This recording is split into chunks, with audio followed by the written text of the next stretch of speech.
Men Yoldaşova Matlıbaman. Qarasu'da Nurhan Hünüp köçesinde yaşayman. 51 yılman, 25 Ağustos'ta doğulganman. 9 farzandım var. Okuyan mı oldu? Okuyan aytdı. Vakıya endi.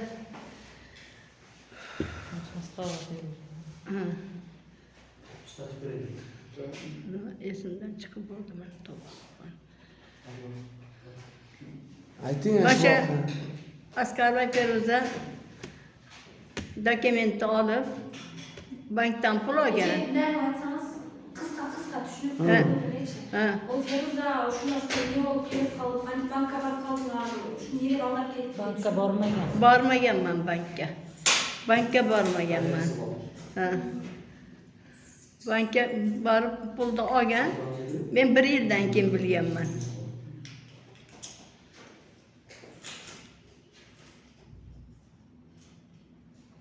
Yapar be. Ha. Ben bankdan pulni olgandan keyin 1 yildan keyin bilganman, bilmaganman men. Qizil dokument o'zim. Qizil dokument mana o'zimizdan. Bolam. Qayrilmagan yerim qolmadi. Bishkekka bordim. Qayrilib Bardiyevga bordim, mana O'shga, Qarasuga bordim. Mana 2017-yildan beri ko'chada sarsonman men ham. Borar yerim yo'q.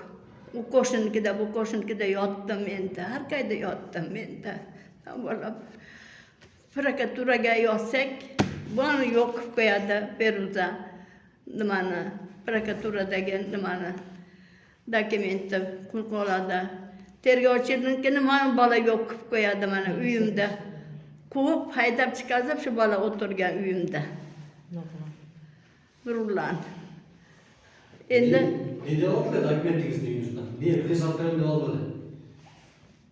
5% kredit olamiz degan, opa-dadam yoshi katta bo'lgan, opa-dadamni yoshiga kredit bermaydi ekan deb turib qizil kitobni olib bergan. Qizil kitobning ichidagi dokumentini olib qolgan ekan, biz tushunmaganmiz. 1-6 oy o'zi to'lab, Sizler kızıl kitap daha anlatıp koyuyorlar. qizil kitob o'zimizda bo'lgan. qayta olib berganda. Bergan. Yüzünüz alıp koyup durayım demeyi. Böyle hoşunda. Men unga tushunmaganman qizim. Menchi mana necha yildan beri orqichaman, uncha-muncha shu. Hozir gapinglarga ham uncha-muncha tushuna olmayapman. Shu qizim bilan advokatim nima qilsin? Biz bugungi qayriluvimizda hurmatli prezidentimiz Sadir Japarovga, Qirg'iz Respublikasini Ultuk qovusuzlik xizmatining boshchisi Qamchibek Qidirshayevichga jana bosh prokurorga qayrilib ketamiz. Biz qayrilishimizning sababi tomondagicha. Maga 27 sentyabr kuni 2024-yil shu Yo'ldashova Matlyubatu ayol qayrilib, al o'z qayriluvsida Askarova Feruza degan bir qiz kelib, men jaqtovchiman, cho'g'a aqcha olib beramiz deb turib, anan bankka bul ayoldan dokumentini olib boradi-da, al jaqda bankdan dokumentingiz o'tpaydi ekan, siz pensioner ekansiz deb turib, dokumentini qaytarib beradi. Qaytarib bergandan keyin bular tushunmay ichida dokumenti уже оформлено bo'lib bankda qolib ketadi ekan. Barganda bu qiz o'zini aytusi bo'yicha, hozir bankda qolgandan keyin 1 yildan keyin bankdan uyning egalari kelib turib, bu ayolni tushunbosdan bu ayol bankka borgan emas, hech bala bo'lgan emas.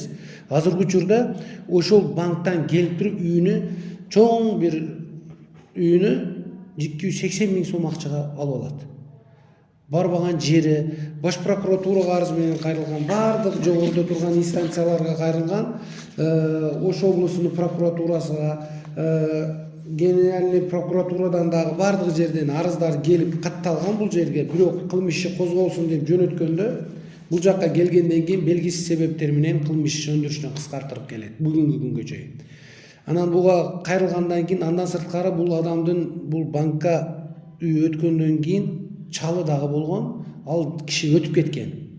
Al kishi o'tib ketganda al kishining atidan bular жасалма документке подпись коюп туруп экспертизанын жыйынтыгы чыгат. Экспертизанын жыйынтыгы да ул чалдын колу эмес деп бул адамдын жолдошу болот. Бүгүнкү күнгө келип бул аял эч кайерге бир тил өтпөй атат. Барган жерге барса эч ким кабыл албай атат. Үй жок көчөдө жашап жүрөт да. Үй жолдошунун атында болгонда. Жолдошунун атында болгон, бирок жолдошу жаткан, ал жакка банка барган эмес. Акчаны дагы алган эмес булар колуна. Бул мына Аскарова Феруза өзү 3 ай банкка төлөдү. 4 жолу төлөп туруп, калганыга төлөбөй койгон. Бүгүнкү күнгө келип банк тартып койгон. Андан сырткары келген бул банк Канча сом алганын билет. Так, Аскарова Феруза Бахадыржановна 2011 жыл так Базарная көчөсүндө жайлашкан. Так 2011 жыл? 11 жыл банктан акча алып атат булар. 11 жылы. Ошол жылдан бери чозулуп келип 2017 жылы буларды сыртка чыгарып коюп атат. Алиги переоформление кылыпчы. Анан бул банк ЭЖЖКБ Титус Централ деген банк бар экен. Кейін бул банкты териштиргенде ул банк жок болуп жабылып кеткен. Автоматически ошол үйлөрдү алгандан кийин. Анан булар кайрылган учурда арыз кылмыш иши козголсун деп келген, бирок автоматически кыскарып келгенде 2024 жылы Генеральный прокуратурадан дагы булар арыз менен кайрылганда ошо чара көрүлсүн деп келип атат. Бул жакка келгенден кийин белгисиз себептер менен өндүрүшүнөн кыскартырып атат.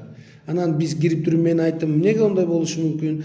Биринчи мынандай болуп атат, белгилеп туруп анан сатып туруп анан ашча акчаны бериш керекпи бу аялга десек, бирок берилген эмес. Азыр сиз түшүндүрө айтсаңыз, 1 жыл мурда да атпайсызбы? Жана окуянын 1 жыл мурун атасызбы? Жана акчаны алган. Жок, акчаны алганыга ул кыз алганы Жок, бул билгенси 1 жыл мурун. 1 жылдан келген 1 жылдан кийин билген.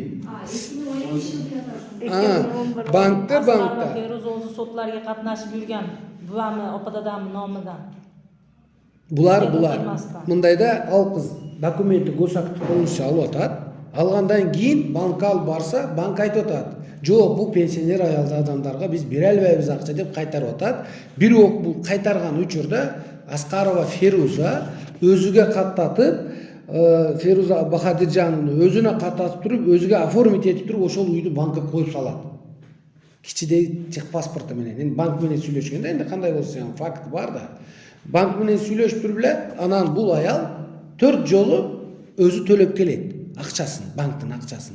Анан төлөбөй калып, банк буларды үйгө барат 1 жылдан кийин.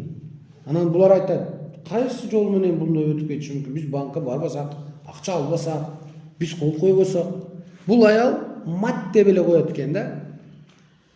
Ошол учурда азыр бүгүнкү күнгө келип бул аял барбаган жери, кайрылбаган жери калган жок. Бирок бул кемпирдин мындай жашоосу өтө кыйын болгонуга байланыштуу бир да адам тоготпой ушундай кылып көчөдө калып кетти да. 280 миң алган. 5 миң доллар. 2011 алганда. 280 банк чыгарып атат дейди. Банк чыгарып атат. До этого Феруза банк акча төлөп келип сүйлөшүп бир нерселер кылганбы? Анан бул аялдан давление салып алат. Олар менен соттошкону. Бул аялга үйүнү кайтарып бериш үчүн Аскарова Феруза олар менен соттошуп бул аялдан давление салып алып туруп, колдон эч беле келбейт. Энди соттон утулат. Андан сырткары бул жерде сот жүрүшүндө экспертизага бул чалдын атында болгонбу, экспертизага подписин текшертирген бергенде ал адамдын колу эмес деп туруп кортунду чыгарып берет. Ал кортунду дагы оригиналын бербейт, копиясын берип коет. Копиясын өткүзүп берип коет. Ону дагы биз тактадым, мен өзүм көзүм менен көрдүм. Номер 50 экен, экспертизада. Бул аялдын жолдошунун койгон банкта койгон подпистары у чалдыкі эмес дейт. Юлдашев Кахрамандыкі. Андан сырткары Юлдашев Кахраман өлүп кеткенден кийин соттук отурумга келди деп чечимдер чыгарышат. Өлгөн адам өлүп кетпеген мурда. Алар өлдү деп туруп чечим чыгарып атпайбы? Өлгөндөн кийин бар адам деп чечим чыгарып атпайбы булар? Анан мага келди эле, мен текшерсем, действительно өлгөн адамдын мана өлгөн убактысы мана так жазылып турат.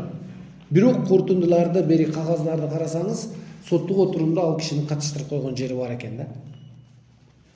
Бүгүнгү күнгөчө азыр мана көчөмө көчө жүрөт, үйүнө 3-4 адамга өткүзүп туруп переоформление кылып туруп эле. Ошо банктын аялдын өзүнүн баласына, баласынан жана бир тууганыга, милицияда иштей турган бир тууганы бар экен, ошо тууганы келип туруп эле спецназдар менен выселение кылып туруп, видеолору ham бар, иттер менен келип туруп, вообще хуже кылып чыгарган бул аялды. Ал УУДда иштейт экен, дежурный частта. Бул аялды жүдө яман кылып, сыртка чыгарып койгон. Анан бул боюнча мына сүрөтү УУДда Нурлан деп дежурный частта отурат экен да. Арыз жазылат бардыгы жерге. Бардыгы бір арыз жазгандан кийин болду, биз карайбыз, текшеребиз дейт да. Кегенен кийин арыз түшкөндөн кийин башталса, Qancha jil uydan chiqardi? 17-жыл. O'shanda berdi. Biz satılıp ketken Satılıp эмес. Эми бир-бирге оформить этип алган да, биз көргөн эмеспиз. Uni bank qancha yil javob bergan? Bank. Bank уже 2015 ham yo'q oldu. 15 болгон ошондо. Shundan beri bankning o'zida 2015 bağlı. 2015 Бирок bağlı. бул үйдө бул аял 17-жылгача ошол жылда отурат, о жерде. Жашаган. Бул аял бу жерде болуп аткан версияны билген эмес да. Анан 17-жылы банктан уже булар ызычуу тополон бергенде бул аял Аскаровага довенность берет. Довенности негизинде сотко катышат. Сотко катышып жүрүп, ошондой кылып туруп, акырында келип 17-жылы бул аялды чыгарып коет. Sot chiqarayotganda ham buni aytgan, bir haftada kirgizib qolma, bunaqa qilishga haqqi yo'q deb Asqarova Feruza. Yuk taqishtimasi shunday chiqqan. Жүктөк бардыгын ошол үйдө калган. Бул аялдын болду вештери ошол үйдө калган. Бирок qo'yishga haqqi yo'q degan. Эч белеси жок азыр. Бардыгы веш-пешлери менен алып койгон. Арыз жазса милициядан барып туруп эле шартты кыскартып салган. ish sotga o'tkun jo'q. Жок, сотко өтүп, болуп бүткөндөн кийин келип атпайбы бул аялдын үйгө? Бул аял түшүнбөйт да эмне болгонун. Аскарова өзүнчө мына банктеги адамдар менен өзүнчө иш кылган, кандай кылган, уну Кудай билет. Мага келген, мага топтолгон материалдарга караганда, займщик ал жерде $5000 алган экен. Мына немеде кредитный договорда алган экен 2011-жыл. Бирок бүгүнкү күнгө чейин алар өздөрү кандай договор менен неме кылган? Аскарова Феруза алган, зали поручитель болуп буякты каттатып койгон. Бирок документ буларды колунда турат, мына бул аял эч нерсени билбейт, жазышты ham билбейт, окуган эмес мектепте. Жашы чоң, мына 51-жыл. Энди азыркы учурга келип көчөдө калып кетти да. Конторага бардык жерге арыз менен кайрылды, кылмыш иши козголсун деп туруп өткүзүп берип коет. Органга өткөндөн кийин биз билбейбиз, эч беледи деп эле шак кыскартып салды. Себеби явно билинип турат, алар келет, просто так койбойт да. Наверное, уже ошондо бул кишинин жолдошу өткөндөн кийин деле Ошо иш болуп кетет. Ошондой кылып жүрө берет да. Ошол айтып атам, во время судебного процесса өлгөн, жолдошу өлгөн, бирок жолдошунун атынан сотко катышты деп атпайбы? Апрелде катышкан, февралда өлгөн, апрелде катышкан. Февралда катышып, мана айтып аткандай, мыналар айтып атат, мынандай деп, просто мен эткенимдин себеби мен бул нерсени көргөндөн кийин мен туурасын айтам, мен кирип, мен сүйлөсөм дагы ачыкдан ачык, мага дагы угроза болду. Орган тарабынан. Кирип мындай, мынага эмне карабайсыңар деп, керек болсо ачыктан ачык мага угроза кылды. Мен айттым да, ладно, түшүндүм деп, энди аттарын айтпай коеюн ким экенин. Энди факт керек болсо бар. 780 баалады үйдү. 280. 280. Баалап туруп, буяктан үйүнө алып, даже бу аял барып туруп, мындай десем кулак салбай, бу аялды чыгарып коюп атпайбы? Бул аял бир тиын акча алган эмес. 1 сом акча алган эмес. Almagamız, görmegemiz kız. Көргөн эмес. Бул аял боюнча энди каяка барат? Мана азыр көчөдө жүрөт, сооктук күнүдө көчөдө мынандай кылып бирөөлөрдүн үйлөрүндө жүрүшөт. Акчаны алган адам башка. Ошол себептен мен жогоруда турган урматтуу президентибиз жана улуттук коопсуздук мамлекеттик кызматынын башчысы Камчыбек Ташиевке особенно кайрылып кетем. Бул боюнча чара көрүп беришини суранам. Эгерде бул жерде добубуз чоңдорго жетпесе, барып туруп президентке кайрылып, президенттин кабылга барышка мажбур болобуз. 280 000 кредит алып атабы? 280 000 кредитти Феруза Аскарова алып атат Багадыр жанына. Бул аял тиын албай жатат. Просто бул аялдын айыбы документти көрсөтүп коюп туруп башында. Бул аял пенсионер деп туруп кайтып бергенден кийин ичиде документин көргөн эмес да. У бияктан уж барып договор кылып банктеги адамдар менен. Сен мага акча бересиң, сен менен сүйлөшөбүз деп туруп энди иштерин кылганда өзүнүн махинациясын кандай болсо дагы. Не деген банк дедіңіз? Titrus Central деген банк азыр бул жоголуп кетиптир, жойулуп кетиптир. Кайсы жыл жойылган жок му? Жок, кайсы жылы жоюлган жок. Бул аял мага бир урматтуу адамдардын аркасынан келди, бечара кемпирге жардам берип койгулачы, мындай болуп калды дегенден, анан мен бул аялдан жардам берейин деп келдим, бирок текшерген учурда действительно ошондой иштер болуп кеткен экен. Жок адамды бар деп, экспертизанын жыйынтыгын дагы чыкса дагы унун копиясын тиркеп, бул жерде өтө чоң махинация болгону анык. Бул жерде кылмыштын составы бар, бирок белгисиз себептер менен мындай кылып атат. Тинки карта Аскарова. Шу жерде уну Аскарованы адвокат делип алыштыр булар, бирок Аскарова адвокат эмес. Аскарова адвокат эмес. Себеби энди бара турган жери калбаган үчүн ошо маалымат жыйынын өткөрүп туруп президентибизге жетсин, ошол улуттук коопсуздук мамлекеттик кызматынын башчысы Камчыбек Кыдыршаевичке жетсин деп туруп, ошо баш прокурорго жетсин деп ошол жерге келип отурабыз. Ошол себептен жыйынтыгы чыкпаса мажбур болобуз барып туруп ошолорго кирип кабылга окуя боюнча териштирип айтып беришке. Бирок действительно барган жерлерде видеолору бар. Выселенияны ошо иттер менен барып туруп опергруппа менен барып выселение кылгандары бар видеолору.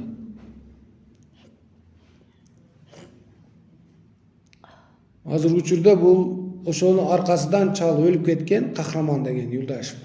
Өлүп кетти ошо окуянын аркасынан өлдү. Азыркы учурда кемпирдин дам абалы өтө оор данный момент. Мына өзүңөр көрүп турасыңар. Абалы өтө оор, көчөдө сыртта соокто жүрөт да. Ошол себептен биз акыйкат чындыкты издеп ошол жерге келип кайрылып отурабыз. 2017 чыгарып салыптыр ошо. 17 чыгарып салган. Бирок Верховный сотко баргандан кийин сот кайтарып жиберген. Себеби банк өзүгө оформить этпей туруп эле автоматически баласына оформить этип таштаган да. Банктын начальниги баласына оформить этип таштаган. Банк өзүгө үйдү оценка кылып туруп албай туруп, сразу эле баласына өткөрүп салган экен. Анан баласы Нурлан дегенге өткүзүп салып, Нурлан азыркы күнгө келип бир Шахрух деген өзбек бала өткүзүп берген. Азыр учурда 3-4 адамга сатылган, явно бул жерде махинация бар деп ойлойм да. Үйү кайсы жерде эле? Кара суудун жолдун боюнда ошо достук жаңы ачылган таможня бар го, ошол жерден киргенде эле бир ичкериракка киргенде эле 40-чы үй. Канча сотукта эле? 2,5-3 сотук. 3 сотук бу? 3 сотук. 3,5 сотук. Банк кара сууда болгон да. Буну бул банктарды баарына Аскарова өзү табып, өзү чечип атат. Булар барбайт, карыганда кандай барсын, ол билбейт ондой жерде. Анан подписи дагы мат деп эле койгон да. Ошол учурда мат деп жазып коюп, доверенность алып алып туруп, барбаган жери калмады, все-таки адвокат любой жерге таныш билиш кылып ишти жаптырып келип атат да. Ишти жаптырып келип атканы анык. Бир да адам бул аялды кабыл алып атып мана өзү кирди. Урой мамиле кылды. Мени көзүмчө болду оно иштер. Энди акыры илажы жоктон маалымат жыйын өткөрүп ошол акыйкат издеп келдик бул жерге. Мисалы үчүн ошол үйдү сата турган баасына сатып туруп, мисалы үчүн булар бир тиын акча албаса дагы бериш керек эле да. Мына биздин банктын акчасы, калганы сиздердики деп бериш керек эле да. Банкам акчасын берген эмес. Кайтарып берген эмес. Азыр башка бирөөдү коюп койгон, квартирант кылып коюп коюптур. Үйдү канчага багаганын айтып айтылган. Баглаган эмес да, даже эч нерсе кылган эмес. Буларда башка иш кетип атат. Максат үй алыш кыйын, үйдү тартып алыш болгон.